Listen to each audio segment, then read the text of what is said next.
जीवन में आप लोगों को ऐसे अनुभव से गुजरना पड़ा है, इतनी छोटी आयु में, वो भी दूर, अकेले। मैं कल्पना कर सकता हूं कि किस प्रकार की मानसिक परिस्थिति से आपको गुजरना पड़ा होगा। कठिनाइयों के बीच भी हम ठीक से अभी इवैक्यूएशन कर पा रहे हैं। हम लोग तो उम्मीद भी छोड़ दिए थे कि वापस इंडिया जा पाएंगे, क्योंकि 2 मार्च की हम लोग की फ्लाइट थी जो कि कैंसिल हो गई थी। जब इंडियन एम्बेसी और गवर्नमेंट्स वर्क किए तो हम लोग को एक नया उम्मीद मिला कि वापस इंडिया जा पाएंगे। All thanks to Indian government. I don't think कि विदाउट इंडियन गवर्नमेंट हेल्प हम इंडिया वापस सेफली आ पाते। हमारी इंडियन गवर्नमेंट ने बहुत अच्छी सुविधाएं दी, हमारे लिए फ्लाइट्स अवेलेबल थे, हमें एयरपोर्ट जाने का एकदम आराम से सुविधाएं मिली, खाने पीने कोई दिक्कत नहीं हुआ। हाँ, बहुत अच्छे से हमारे बाकी सारे स्टूडेंट जो फंसे हुए थे वो कल भी लैंड कर गए हैं, कुछ आज लैंड कर गए हैं। थैंक यू मोदी सर, हम लोगों ने बहुत आराम से हम वहाँ से निकल गए हैं। बॉर्डर क्रॉस करने के बाद इंडियन एम्बेसी ने हमें बहुत ही सुरक्षित तरीके से हमारे कंट्री में पहुंचाया। तो मैं हमारे प्रधानमंत्री नरेंद्र मोदी जी यानी कि आपका बहुत ही धन्यवाद कहना चाहूँगी कि आपने मुझे मेरे घर तक सुरक्षित पहुंचाया। और मुझे विश्वास है कि और भी जो बच्चे फंसे हैं आप उन्हें भी जल्द से जल्द उनके घर पहुंचा देंगे। सर, 24 तारीख को जब अटैक हुआ तो हमें लगा था कि हम यहाँ से अपने देश वापस नहीं जा पाएंगे। और सर 2 रात हम ऐसे गुजारे जैसे लगा है कि हम मौत को कितने करीब से देख चुके हैं। बट सर मुझे गर्व है कि मैं भारत देश का वासी हूँ और गर्व है मुझे यहाँ के सरकार पे, सर आप पे। और सर सबसे ज्यादा गर्व मुझे महसूस होता है अपने तिरंगे पर। जब हम इवैक्यूएशन से आ रहे तो हमें ऐसी नोटिस मिली थी कि आप अपने बस के आगे और खिड़कियों पे तिरंगे को लगा दीजिए ताकि जब रशियन आर्मी देखेगी तो आपके केवल तिरंगे से वो आपको टच भी नहीं करेगी। और इस सर ये मेरे लिए बहुत बड़ी बात है कि मैं ऐसे महान देश में पैदा हुआ। उस ड्यूरेशन में हमारे पास कोई होप नहीं था और single hope only is this कि हमारा government and first of all sir specially you sir भगवान के बाद अगर घर में नाम लिया जा रहा था तो सर वो आप थे। मोदी जी हमें बचा लेंगे, अब जो भी कर सकते हैं मोदी जी कर सकते हैं। अब इससे बड़ा हम कुछ कह ही नहीं सकते सर। पेरेंट्स सब होप खो देते हैं सर, क्योंकि हमें बचाने के लिए हमारे पेरेंट्स कुछ भी कर सकते हैं, पर उस सिचुएशन में sir parents can't do anything and that time they are all wishing from God and they are always, I have no word sir.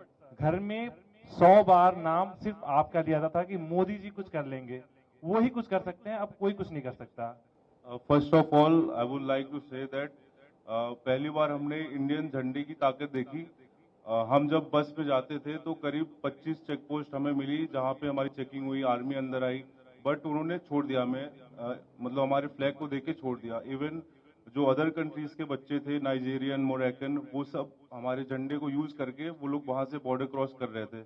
तो sir thank you so much for evacuating us, thank you so much sir. मेरी दादी ने मुझे ये बोला था कि क्योंकि मेरे फादर आर्मी में है तो उन्होंने बोला था कि तुम्हारे पिताजी ने तो ये वॉर नहीं देखा जो तुम फेस करके आ रही हो, लेकिन उन्होंने ये कहा कि मोदी सरकार जी पे पूरा भरोसा है कि अगर कोई नहीं तो वो तो आपको जरूर ही निकाल देंगे। जब अटैक हुआ था 24 को तो 25 को हम सारे राशन की लाइन में लगे। हमें लगा कि 1 हफ्ते लग जाएंगे हमें इवैक्यूएशन के लिए, लेकिन हमें 26 को ही मैसेज आ गया कि आज आपका इवैक्यूएशन है। हम बॉर्डर पहुंचे, फिर वहां से हम रोमानियन बॉर्डर को क्रॉस किया और फिर वहां से इंडियन एम्बेसी ने हमारा बहुत साथ दिया। हमें तुरंत इवैक्यूएट किया गया, फ्री फ्लाइट्स, फ्री एवरीथिंग। मेरे पास तो इंडियन करेंसी भी नहीं थी लाने के लिए कुछ भी। तो हम लोग सो ही नहीं पा रहे थे कि अटैक हो गया, अब हम लोग के साथ भी कुछ भी हो सकता है। और जब हम लोग स्टडी के लिए गए थे उसके जस्ट 1 हफ्ते बाद मेरे पिताजी का देहांत हो गया। तो उसके बाद मेरी मम्मी इतना ज्यादा पैनिक होती थी हमेशा कि तुम कब आओगी, कैसे आओगी, अब मैं कुछ कर भी पाऊंगी कि नहीं कर पाऊंगी। तो उनके पैनिक होने से मैं भी पैनिक हो जाती थी। तो जैसे ही उनको पता चला कि सरकार ने इतना इंतजाम किया है, आ जाऊंगी, जैसे ही उन्होंने मुझे देखा, आपको इतनी दुआएं दी हैं, इतनी दुआएं दी हैं कि आप हमेशा खुश रहे, आप हमेशा जिए। उसके बाद हम लोग को जरा सी भी दिक्कत कहीं भी महसूस नहीं हुई। हमारा इंडिया इतना अच्छा है कि हमारे फ्लैग के जरिए दूसरे नेशंस के लोग निकल रहे हैं। तो thank you so much sir, thank you so much. हमारा देश मजबूत हो, इन सारी समस्याओं का समाधान उसी में है।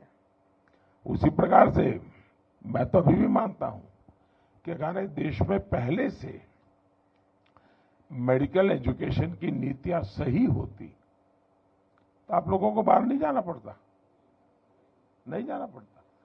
कौन माँ बाप चाहते कि इस छोटी उम्र में अकेले भेज दे? कोई माँ बाप नहीं चाहता। लेकिन हम लगे हैं। देखिए, पहले करीब 300-400 के बीच में हमारे यहाँ मेडिकल कॉलेज थी। अब हम करीब 700 तक पहुंच गए हैं। हर जिले में मेडिकल कॉलेज कर रहे हैं। पहले हमारे देश में कोई 80-90 हजार के बीच में सीटें थी। अब पिछले 5 साल में हम उसको 1.5 लाख तक पहुंचा दिया है।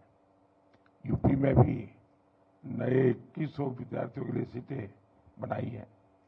यहाँ प्राइवेट मेडिकल कॉलेज भी करीब डबल हो रही है। और मेरी कोशिश है कि हर जिले में मेडिकल कॉलेज हो। जिस प्रकार की कोशिश हम कर रहे हैं, तो शायद 10 साल के भीतर भीतर पिछले 70 साल में जितने डॉक्टर बने हैं उतने नए 10 साल में बन जाएंगे जी।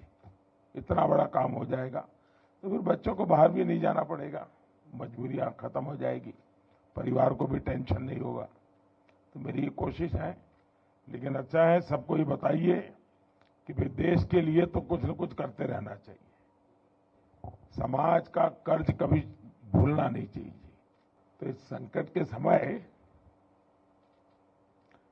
स्वाभाविक है, क्योंकि अगर कोई बच्चा गुस्सा भी करता है तो मैं मानता हूं ये स्वाभाविक है। भाई, इतनी मुसीबत से आया है और इतनी ठंड में इतना चलना, तो ये बहुत स्वाभाविक है। अगर किसी बच्चे को, उसके माँ बाप को भी अगर गुस्सा है, इवन मेरे लिए, तो भी मेरा मत है कि उसका एक गुस्सा जायज है, जायज है। खैर, जब समझेगा, मन शांत होगा तो फिर प्यार भी करेगा। चलिए, बहुत बहुत धन्यवाद। आपके परिवार को भी मेरी बहुत शुभकामनाएं भैया।